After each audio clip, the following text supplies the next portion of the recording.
Well, good afternoon, everybody. It has been a while, and I apologize. Um, yeah, so much has been done, especially with the Cap 21.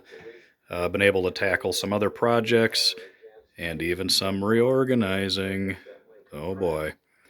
Um, I probably should have had two or three videos before I got to this point, but I have a little bit of an issue that comes and goes, and when it hits me, I'm down for the count. Um, so it makes it hard to really do things. However, I think on the last video for the Cap 21 update, I was just about ready to start covering, but I needed to figure out the engine mounting situation. So before we get into the covering portion of it and everything else that's going on, let's talk about the engine mounting. So you remember when I was discussing previously that I had an issue on being able to mount the engine properly. Now the plans do not call for any thrust whatsoever. However, um, it was intended for like a Quadra 35 G38 size engine, so like an 1810 prop. That's not a lot of prop for a 90-inch wingspan airplane. So you don't have too much of an issue with torque and all that good stuff. Now, I'm putting a DLE 55 rear exhaust on it that's going to be swinging a 20 or 22-inch three-blade prop. So I'm going to have some torque. So I needed to be able to set the front end up to have some right thrust. Now, the issue I was having, and I know I pointed out this before, but I'm going to kind of go over this whole situation, is the stock firewall, if you will. I was kind of stuck with it is what it is kind of thing. Because I remember I brought it up saying, I can't really move the engine over because there's not enough room to keep it on, to keep it in the firewall. And I was asked, why didn't I just widen this whole thing when I built the airplane, since I built it from scratch? And the reason I really couldn't widen the entire engine box is because the cowl ring is already a tight fit to go over it. So if I were to widen this when I built it, I would end up with a very, very thin cowl ring, and I didn't want to do that. So what I did, and it's a little creative. There were other ways to do it. This is just the way I wanted to do it. Is I started out by doing a lot of measuring. Once again, the cowl has already been mounted to the plane, so I was just doing some measuring to see, where the firewall situation had to be for the engine to be sticking out of the cowl properly. So once I got all the measurements figured out, I went ahead and glued in the main firewall. As you can see, it's tucked back about an 1/8 inch on this side. So that's setting it to the right thrust. And the firewall is a 1/4 inch light ply laminated between two pieces of, I believe, 3/16 or 3/64. I'm not sure what it is, but very thin plywood. And I did the same thing on this firewall here. It's 1/4 inch laminated between two pieces of thinner plywood. Absolutely rock solid. So the reason I did all this, when you look at these top two mounts, you're probably thinking, well, that still would have fit inside the firewall just fine. If this was the side exhaust DLE 55, both top and bottom mounts had the same spacing. However, on the 55 rear exhaust, those bottom mounts are a lot wider. So I ran into the issue mainly with this one here. There's not enough room to be able to, properly run a bolt all the way through. So what I ended up doing is, I forget the proper terminology for the setup, like a dual firewall or a sub firewall setup. But here's how I did it. So this firewall right here is what attaches to the engine. And right now the screws are not in there.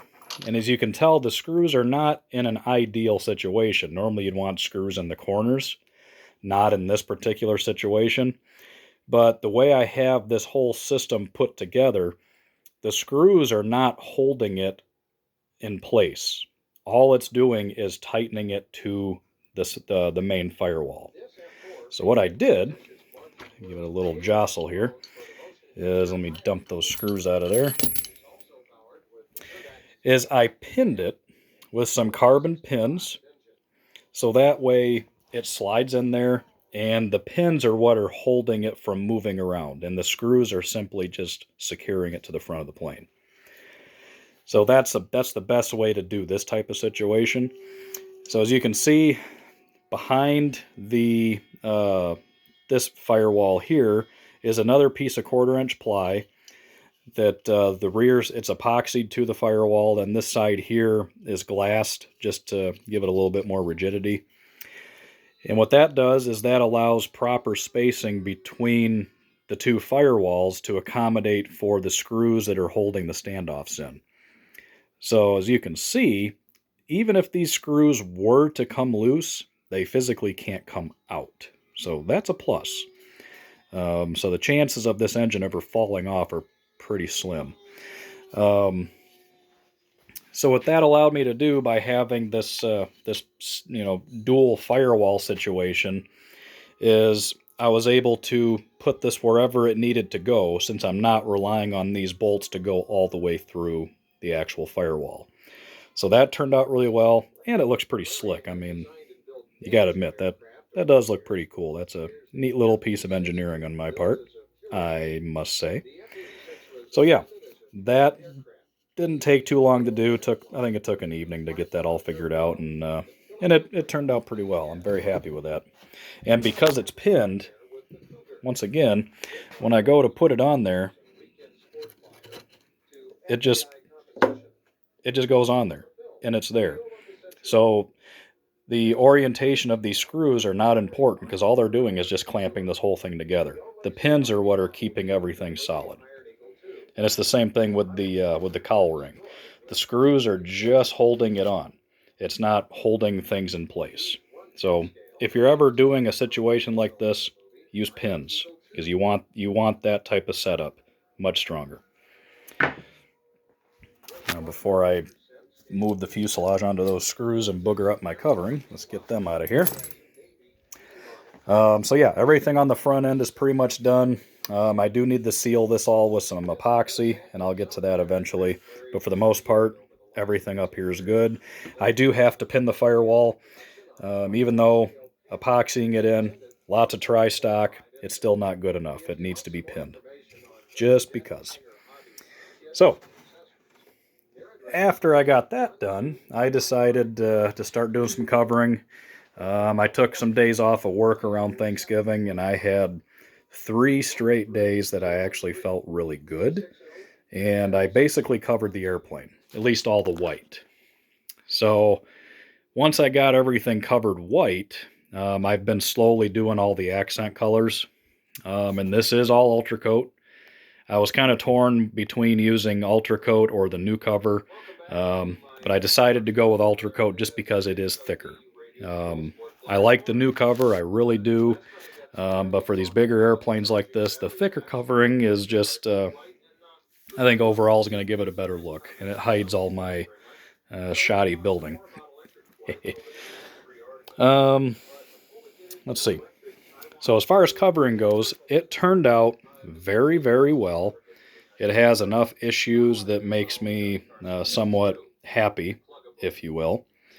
Because I always like to not have it be 100% perfect, because if it is perfect, it makes me not want to, fly the thing or move it around, because I'm just going to ding the living daylights out of it. So it's got some imperfections here and there, but overall everything turned out good. And in my typical fashion, everything is kind of pieced together, but as long as your overlaps and your seams are nice and even and straight, it just looks good. And I have to say, it looks good. I kind of put the Cap 21 in the same category as far as looks as the Super Chipmunk. It's just a beautifully laid out airplane, beautiful lines, and this color scheme is just so simple, but it's a great scheme. Absolutely love it. Now, this type of color scheme is a little bit tricky, because this situation does not transfer onto the bottom. And this is where covering can kind of be difficult, because now everything has to have an even break all the way around the airplane. And what I mean by that is, you can see there's a straight line that goes all the way around where the blue and the red is. Because on the bottom, there's nothing there. There will be like a black triangle like burst on the bottom as soon as I do it. So to get all that done and get it nice and straight does take some time, but it's not too bad. And it's just a real neat color scheme. The stripes on the side, the blue is hand cut ultra coat. The red is actually a adhesive pinstripe that I got off Amazon a while back, but it matches ultra coat and monocoat true red pretty darn close. It's kind of right in between, so it looks really nice. So all 1/4 inch right here, and this is where the color scheme really, I think, is quite unique. Looking at a lot of pictures of models and the full scale, I thought that these lines here, these red lines, were also just 1/4 inch. So you had 1/4 white, 1/4 red, 1/4 white, 1/4 red. That's not the case. What we have is 1/4 inch white, 3/8 red, 1/4 white, 3/8 red. So the way that's kind of separated really is pretty neat. I kind of like that. Makes it interesting. And once again, the way everything is done is just beautiful. Once again, breaking everything at the center point, just because this color scheme does not carry over to the bottom. A little tricky, but not too bad. I have hinged all the control surfaces, including the ailerons. And the way I did this, I've never done this before, I've been wanting to try it, but have been bashful, is I use the Gorilla expanding glue to do these hinges. And I think I have found my new method for doing pin hinges. I really like the way that worked. It's a little intimidating because you don't want to not use enough glue, and you don't want to use too much, because if you use too much, it's going to come oozing out all over the place. But it was really simple. I'm pretty happy with that. Let me get the rest of the pieces and parts off here so I can move this thing around without things falling off. I'm just about ready to glue these onto the airplane. I'm just waiting, because as soon as I glue them on, I no longer have a nice, convenient, plane to move around. This area up here did not turn out as well as I thought. Trying to get everything to blend up in this area, I ended up with just a tiny little crease right there, but it's really not bad. In fact, you really can't see it. But everything else turned out really good. I mean, just look at that. Even I can make ultra crap look really good. This area up here covered very well. Yeah, like I said, I'm very pleased with it overall. Another thing I did before I started covering is I did one more, come on, focus, you stupid thing. I did one more step on the wing fillets here, or fairings, whatever you want to call it. As you can see now, even across this former here, everything is now perfectly blended and perfectly matched to the top of the center section of the wing. So I wrapped the wing again, and except this time I mixed up epoxy resin, not just regular epoxy, but resin, with a lot of micro balloons, to the point where it was almost like mayonnaise. And then just using one of these spreaders here, I spread it on pretty thick and just kind of even, almost like icing a cake. You can even see where it's kind of built up right here. And then bolted the wing on, and then once it dried overnight, now this is absolutely smooth as glass. Any little imperfection that's in there is an imperfection that's on the wing. So this has a perfect blend to the wing now. And because it's got so many different layers of fiberglass and epoxy, and now the resin and micro balloons, this thing is solid.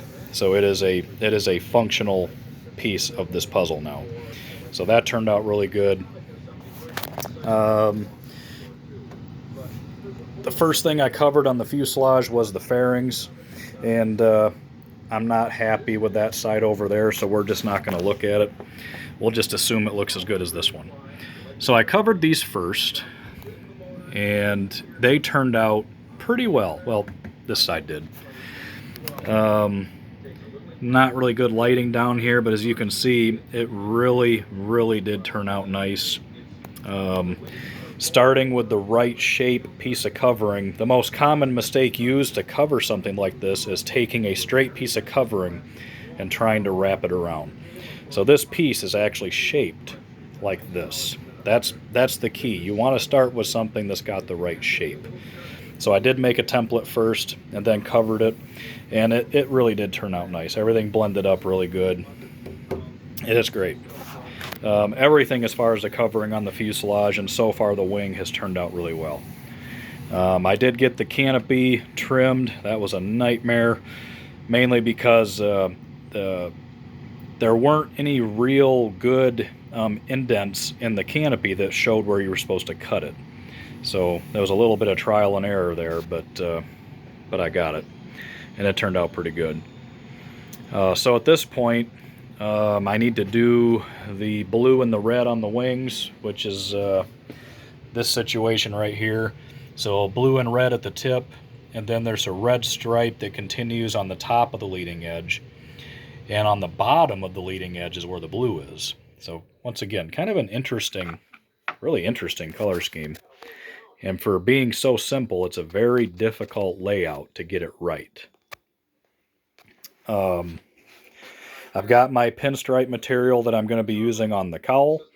Once again, this red is already an adhesive material, and I got some blue, actually from, it's actually Ultracoat's brand here, that I'm going to use on the cowl, so I don't have to paint the stripes on the cowl. I can just stick them on there, hit them with a little bit of heat, and we're good to go.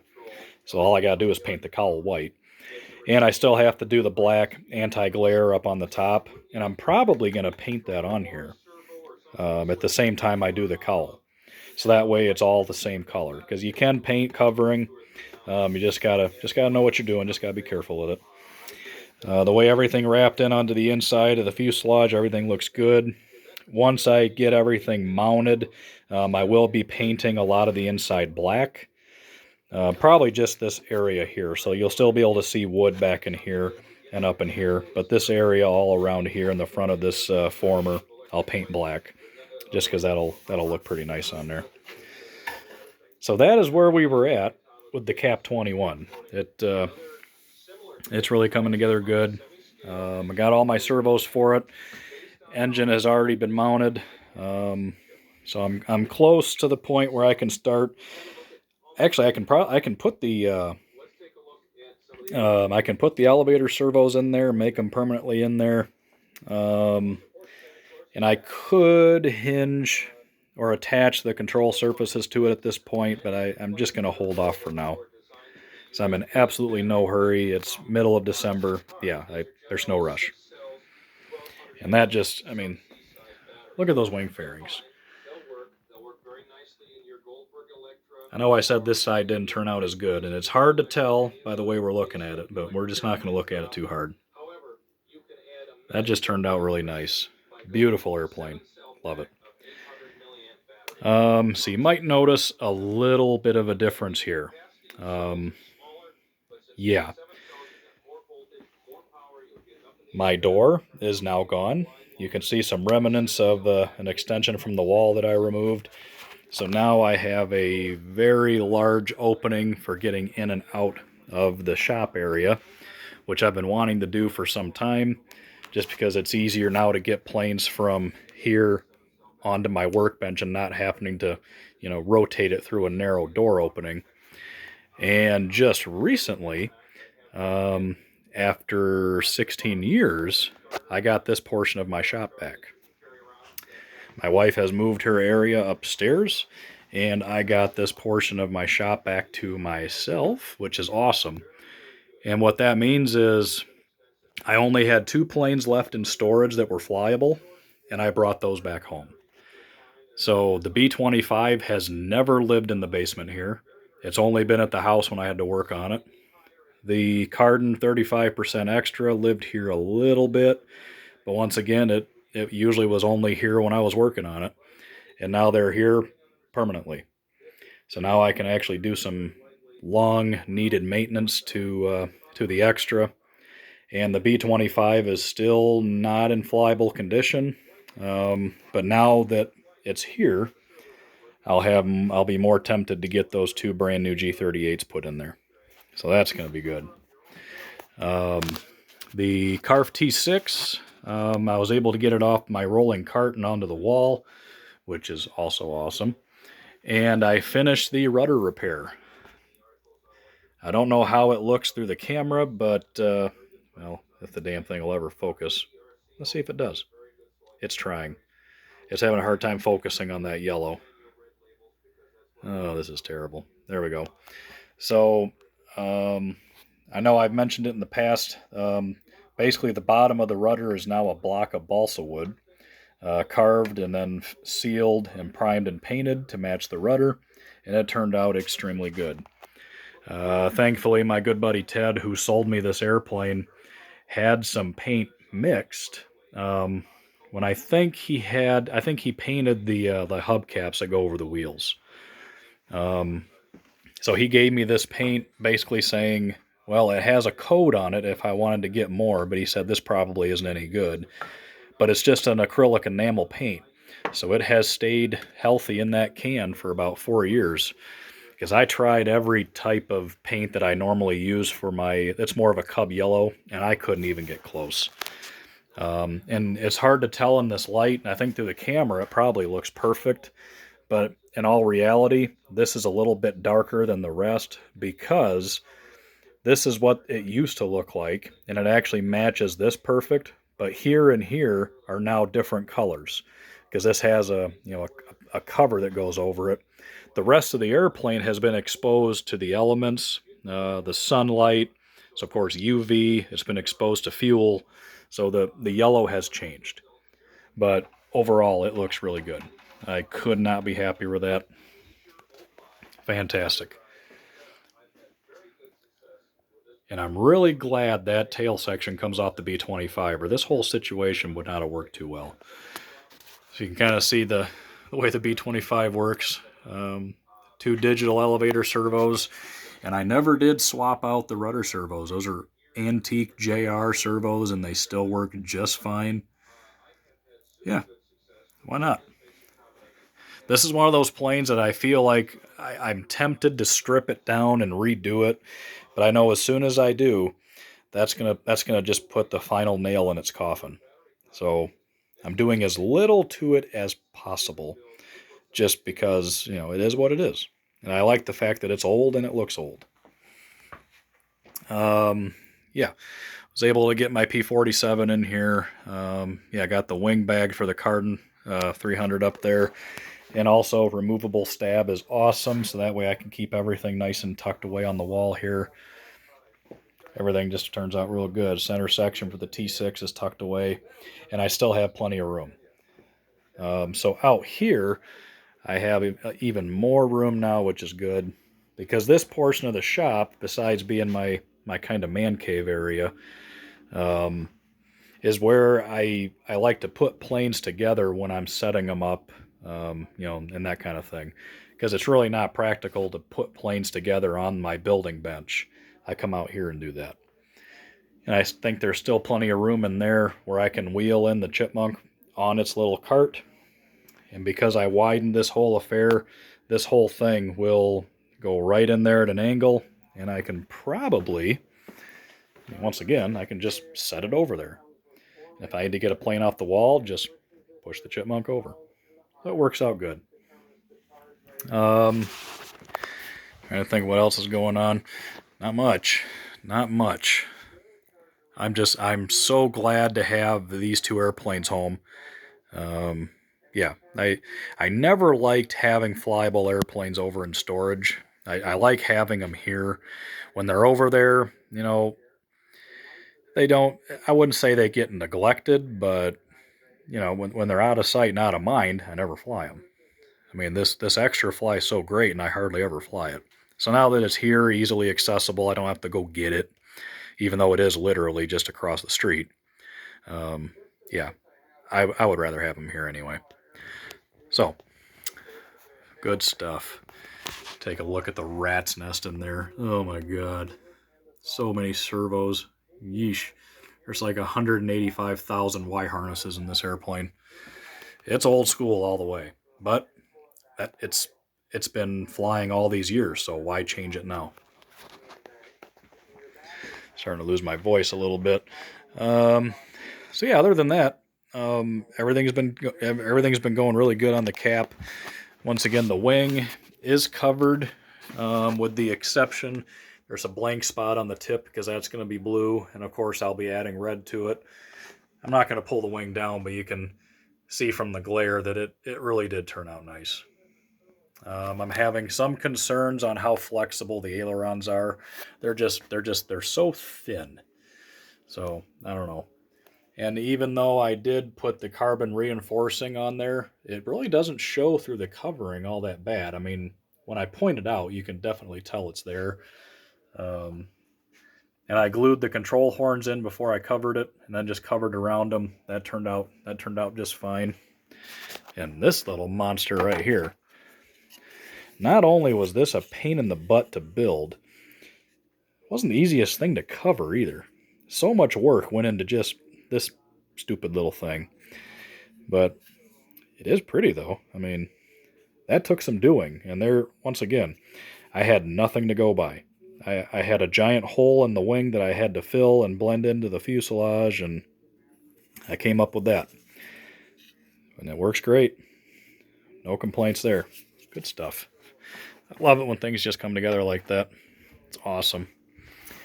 The only other thing that's really changed down here is I did have to remove one airplane from the upstairs room to make more room for my wife.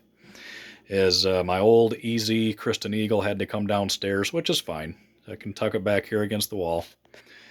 I've got the Carf T6 wings over there. I forget what's inside that one. I'm not sure.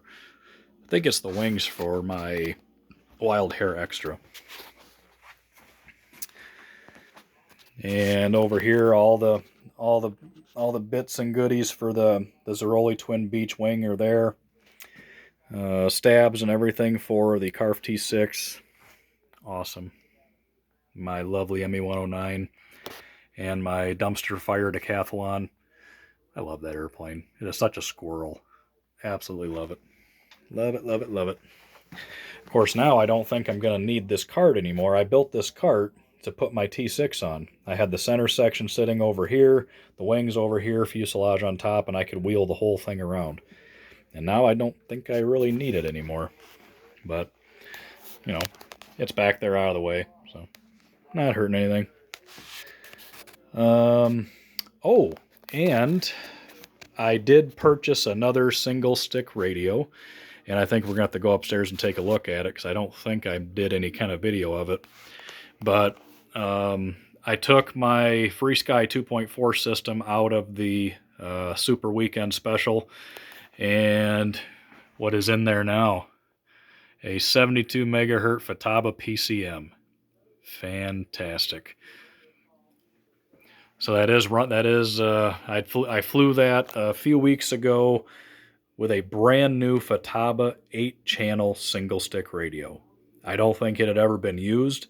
It was actually donated to me, believe it or not, as like the most prized possession in my radio collection, and it was donated.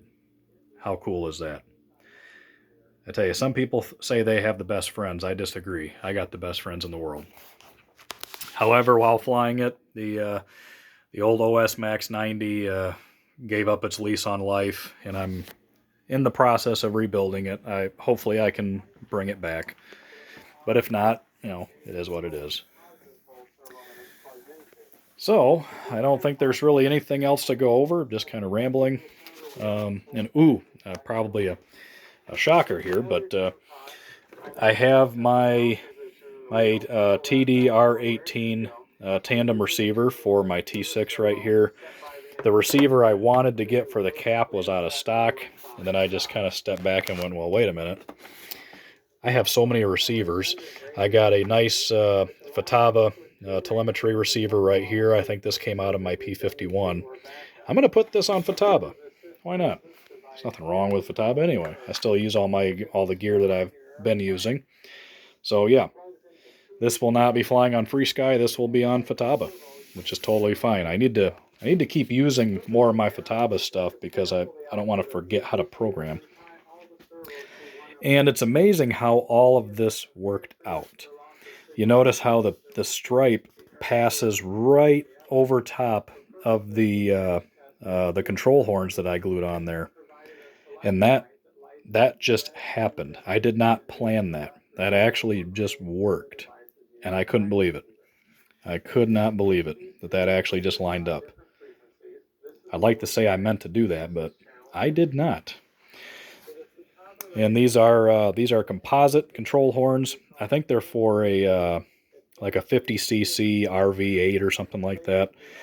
These ones were blue. I did have to paint them. I painted them after they were on there, but they're really good stuff. I've put these on quite a few of my airplanes, and I really like them. And it's the same thing on the elevators. So these ones are already white, so that's good to go. You see, I got some Gorilla Glue boogers I still got to clean off there, but the nice thing is it just just popped that little bit right off. As you can see, the covering really did turn out nice on those. Really turned out good. Nice straight even line all the way around. Fantastic. Fantastic. And even like right here, you see how the spacing between where the blue and the red is, it's right on a hinge. I did not plan that. That just happened. Can't believe it. Yep. Sometimes you just get lucky. I'd like to say it's because I'm good, but that is just luck. Just luck. All right, I've been rambling on long enough. That's kind of what's going on. I need to get my measurements for all the markings on here, and then send those off to Callie so she can get my graphics made for it. And then I'll be just kind of slowly putting it together. The cowl is all primed and ready to go. That's ready for paint. So I can probably get the engine put on pretty much permanently at this point once I epoxy that up a little bit. And I can kind of start doing a final assembly on a lot of this stuff. So that's awesome. And then I'll start doing some more work on the T6. I got some servos coming for it. I'm replacing the servos on the main flight controls. So, well, actually just elevators and ailerons. The rudder has a JR8711, which is just a monster, so that's great. Flap servos are fine, but the last flight incident did cause some damage to the aileron and elevator servos. So I got some Pro Model or 270s coming for that. More than enough. It's going to be good. So as soon as I get those, I can start setting the T6 up in my transmitter. And yeah, that's where we're at. Okay, everybody. Till the next time. Later.